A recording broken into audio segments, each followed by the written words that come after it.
ladies and gentlemen, and welcome back to another 1v1 in planetary annihilation.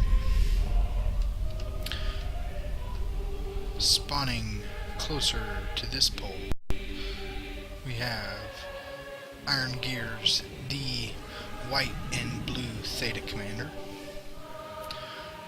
Looks like to have a relatively standard opening, with a decent spawning location with metal, with nice expansions to his 6 o'clock all the way around.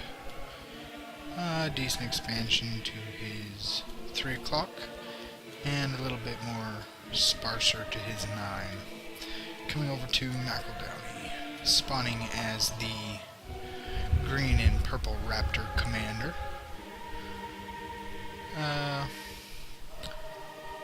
A little bit of a stronger starting spawn location, with excellent expansions to his 9 and 3 o'clocks, looking a little sparser towards his 6.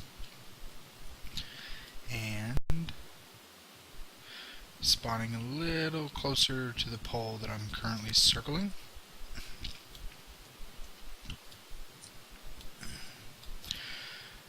Downey, known for a strong macro playstyle, has evolved his builds over the course of the alpha with more micro-intensive play, with some all-ins mixed in the mixture to keep his opponent on his toes. Whereas also Downey has taken a little break from planetary annihilation while it has moved from the unstable stages of alpha to beta transition. Iron Gears is known for his tactical cunningness when it comes to involving different tiers of play. I know a lot of players out there don't like it to be called Tier 1, Tier 2, they like it to be called Advanced and Regular. Well, his Advanced unit usage is extremely diverse, and the tactics he uses catch his opponent off guards a lot of the time.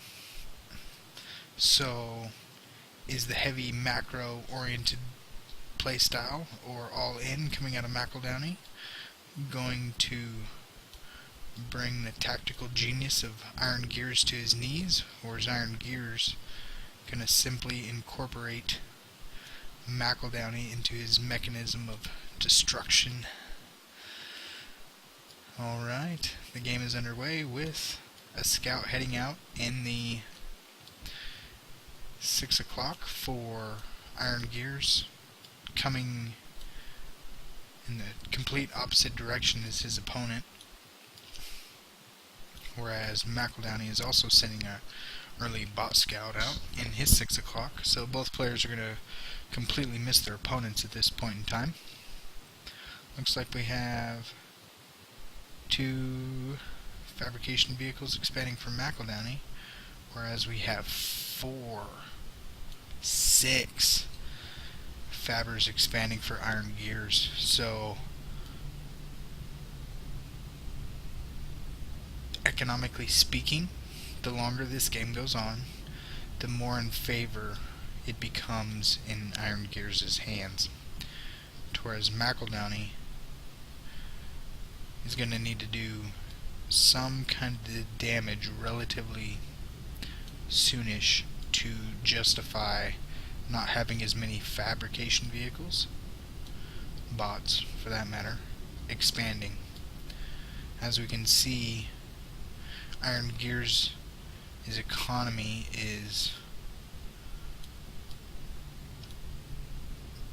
growing significantly quicker than Downey's is. Downey's scouts are all headed in the wrong direction. They're all going towards the same 6 o'clock.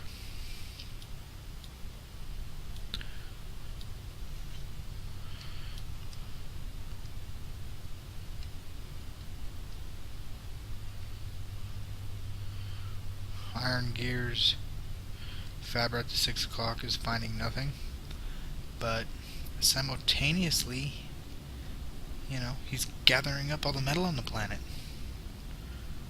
Whereas McEldowney is kind of suffering in the expansion attempts.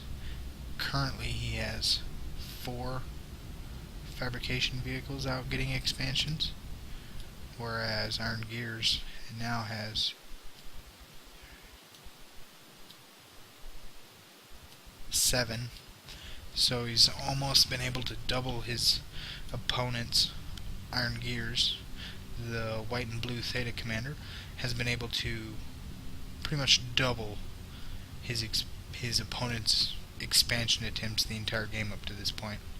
So just by having, double the fabrication vehicles taking expansions, when we come over here to the game clock at 6 minutes and almost 20 seconds, not even 7 minutes, not even 10 minutes in the game, look how much greater of an expansion ratio we have out of Iron Gears, where McEldowney is,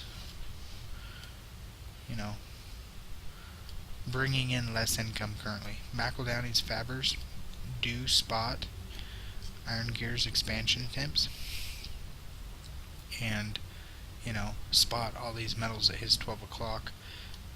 Currently, he has a fighter or a scout plane. Looks like a fighter coming out to scout his enemy. Iron Gears go ahead and Iron Gears catching nice fabrication kills over here, able to clean up 1 fabrication vehicle. Is he going to stay on his tail? No, he's going to continue moving towards the middle. I'd like to see him really stay on that fabrication vehicle and drag even McEldowney further behind in the economic game. Throwing down a proxy bot factory with a radar to have early warning of any assaults coming in on his proxy base. McEldowney moving out with a group of bots trying to eradicate Iron Gears expansion attempts on his northern front. Northeastern front, I guess. Able to take down 1 metal extractor. Looks like he's going to get easy 3 with a fabrication kill. Taking a metal right by Iron Gears base. It's cheeky. I don't see that metal surviving for very long. Meanwhile, Iron Gears continuing to add defenses on his flanks and expanding to his 6 o'clock while adding defenses there as well. McEldowney working on cleaning up Iron Gears expansion attempts. Iron Gears is bringing a bot into McEldowney's 6. This bot has pretty much circled the entire circumference of the planet and is now striking McEldowney's 6, forcing McEldowney to pull back with these bot fabrication vehicles. And all these bots right here. We look on the field and Iron Gears is starting to crank out some ants and some bots near the front lines.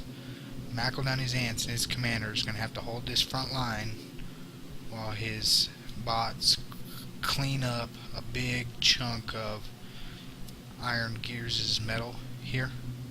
If McEldowney could come with a strike with all his bots and just carve out all this metal right here while Iron Gears is bringing assault on McEldowney's 12 o'clock. These ants need to be grouping up at his 12 and this commander needs to be making his way, but McEldowney doesn't know that this assault is coming. His fighters should be in patrol patterns now. He spots it. The fighters are now over his base and he's starting to conglomerate his ants at the 12 o'clock. I believe it would be wise of him to start moving the commander in the direction also. I like how he's continuing to send these bots out to harass this metal.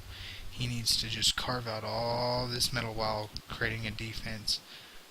Let's see if he's bringing his commander forward. Looks like he is. Excellent call from McEldowney. The Raptor commander is coming forward to engage in the front line battles. McEldowney needs to I would believe, fall these units behind his unit producing structures, so these unit producing structures can act as kind of a tank, a shield to damage. They could take some damage for him. But it looks like McEldowney's going to try to be a little bit aggressive. This could wind up hurting him depending on if this commander gets a good exchange on this army over here. McEldowney's looks like he's going to be able to clean up some metal over here. He's running into these defenses. He just needs to be carving out this heart right here.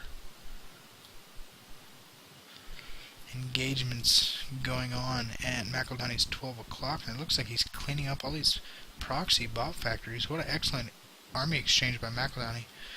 Iron Gears is starting to move forward, able to drop a single unit producing structure. The commander moving forward. Looks like we have tier 2 done already for Iron Gears. This is an extremely ginormous shift of power in the game. McEldowney continuing to crank out tier 1 unit producing structures. And the commander getting a favorable trade. He's getting favorable trades with the proxy expansion, but his assault force is dying needlessly on these defenses over here.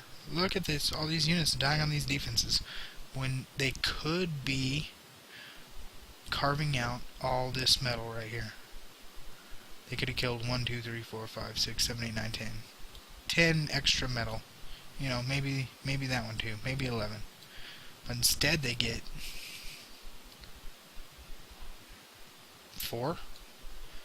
You know, and we could add those 4 onto the 11 to make 15 if he would have just curved his units away.